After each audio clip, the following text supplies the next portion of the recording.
Tema 7, subtema 2, pembelajaran yang keempat. Assalamualaikum warahmatullahi wabarakatuh. Selamat pagi anak-anak. Apa kabar? Semoga kalian semua dalam keadaan sehat dan selalu semangat untuk belajar ya. Hari ini kita akan mempelajari tentang ragam pakaian adat di Indonesia. Mari kita simak penjelasannya baik-baik ya. Perbedaan kondisi geografis wilayah Indonesia mendorong berkembangnya pakaian adat. Bagi bangsa Indonesia, pakaian adat termasuk salah satu kekayaan budaya. Penduduk daerah biasanya mengenakan pakaian adat dalam peringatan peristiwa atau acara tertentu. Contohnya, pakaian adat dapat dikenakan saat acara pernikahan atau tradisi adat daerah setempat.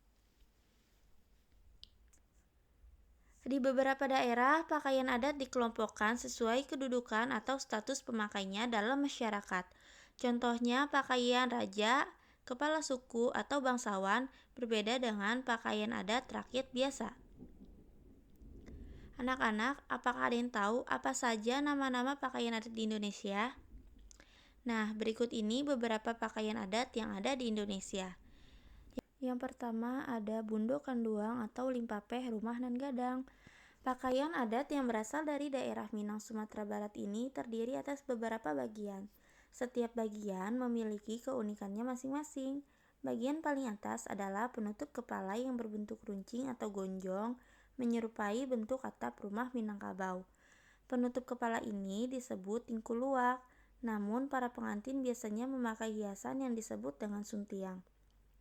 Selanjutnya adalah baju yang disebut baju Batabué. Baju ini penuh dengan hiasan benang emas yang melambangkan kekayaan alam Minangkabau.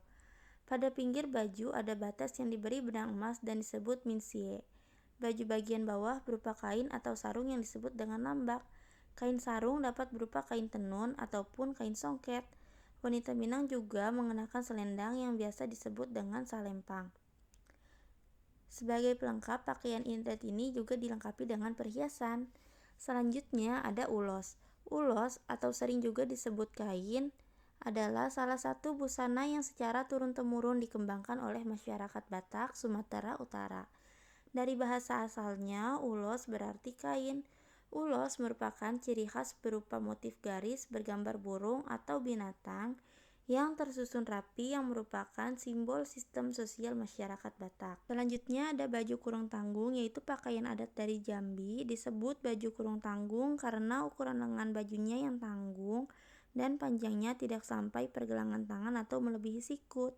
Keunikan pakaian ini terlihat dari motif yang terdiri dari pucuk rebung, bunga melati, dan bunga tagapo. Selanjutnya ada baju adat Betawi. Jakarta juga memiliki pakaian adat yang wajib kamu ketahui. Perpaduan dari berbagai budaya, mulai dari Jawa, Melayu, Barat, hingga Arab, menjadikan baju adat Betawi memiliki nilai seni yang begitu tinggi. Untuk cirinya berupa kebaya encim bagi wanita, sementara laki-laki menggunakan jas hitam dengan kain batik yang dililitkan di pinggang. Kebaya Sunda. Kebaya dari daerah Jawa Barat ini memiliki warna terang seperti putih, merah, ungu muda, ataupun kuning. Kebaya ini kerap dipadukan dengan beragam aksesoris seperti kalung, gelang, cincin, dan tusuk konde, dan juga giwang agar tampak anggun. Hiasan mahkota yang digunakan wanita juga membuatnya lebih menawan. Sementara untuk laki-laki akan menggunakan jas bludru yang disulam dengan benang emas. Selanjutnya ada kebaya Jawa. Kebaya menjadi salah satu pakaian adat Jawa Tengah yang populer dan sering digunakan masyarakat.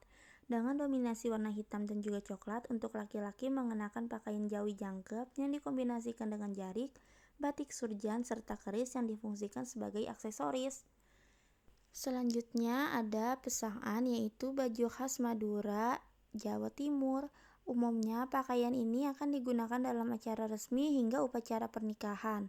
Baju dengan celana longgar, kaos bergaris warna merah putih akan dikenakan para pria. Sementara untuk perempuan akan menggunakan kebaya dengan warna yang terang. Kemudian ada pakaian perang. Pakaian adat ini berasal dari Kalimantan Barat.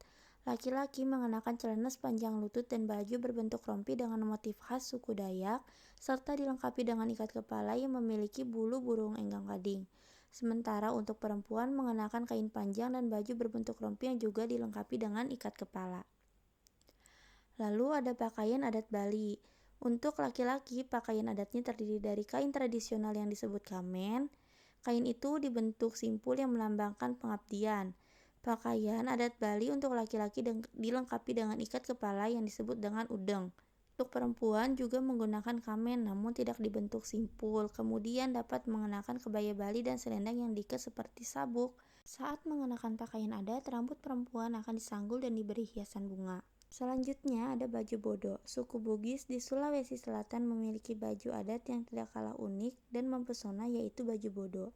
Sebuah baju adat suku Bugis yang diperuntukkan untuk wanita. Ciri khas dari baju bodo adalah berbentuk segi empat dengan bagian lengan yang pendek. Selanjutnya, mari kita perhatikan beberapa gambar pakaian adat berikut. Kemudian, tuliskan keunikan yang terlihat dari setiap pakaian daerah pada gambar di buku tulismu, lalu kirimkan ke ibu guru ya. Anak-anak, kalian telah mengetahui keragaman pakaian adat di Indonesia. Sebagaimana bahasa daerah, kamu juga mengetahui bahwa pakaian adat di Indonesia terancam punah. Berikut adalah kegiatan yang dapat dilakukan untuk melestarikan pakaian adat di Indonesia. Yang pertama adalah mengadakan acara karnaval pakaian pada saat peringatan Hari Kemerdekaan. Yang kedua menggunakan pakaian adat saat acara pernikahan. Dan yang ketiga menggunakan pakaian adat secara bersama-sama pada hari tertentu. Mari kita baca bersama teks tentang keunikan pakaian adat Minangkabau berikut ini. Keunikan pakaian adat wanita Minangkabau. Setiap daerah mempunyai pakaian adat, begitu pula dengan daerah Minang di Sumatera Barat. Pakaian adat bagi wanita Minang sering disebut limpapeh rumah nan gadang. Pakaian adat limpapeh rumah nan gadang ini terdiri atas beberapa bagian. Setiap bagian memiliki keunikannya masing-masing. Berikut ini adalah bagian-bagian dari pakaian adat limpapeh rumah nan gadang. Bagian paling atas adalah penutup kepala yang berbentuk runcing atau gonjong, menyerupai bentuk atap rumah Minangkabau. Penutup kepala ini disebut tingkuluak, namun para pengantin biasanya memakai hiasan yang disebut dengan suntiang.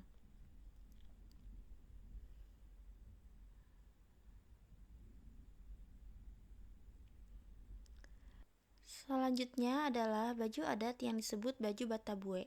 Baju ini penuh dengan hiasan benang emas yang melambangkan kekayaan alam Minangkabau.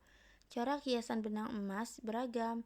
Pada pinggir baju ada batas yang diberi benang emas dan disebut minsie. Baju bagian bawah berupa kain atau sarung yang disebut lambak. Kain sarung dapat berupa kain tenun atau kain songket. Wanita Minang juga mengenakan selendang yang disebut salempang. Sebagai pelengkap, pakaian adat ini juga dilengkapi dengan perhiasan-perhiasan yang dikenakan berupa gelang dan kalung. Gelang biasa disebut galang, sedangkan kalung biasa disebut dukuah.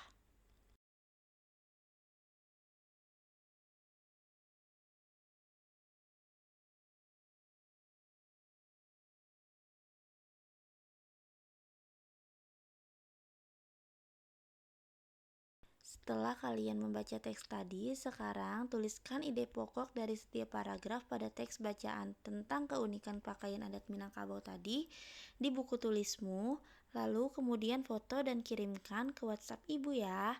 Terima kasih sudah menonton, semoga ilmunya dapat bermanfaat. Ibu ucapkan wassalamualaikum warahmatullahi wabarakatuh.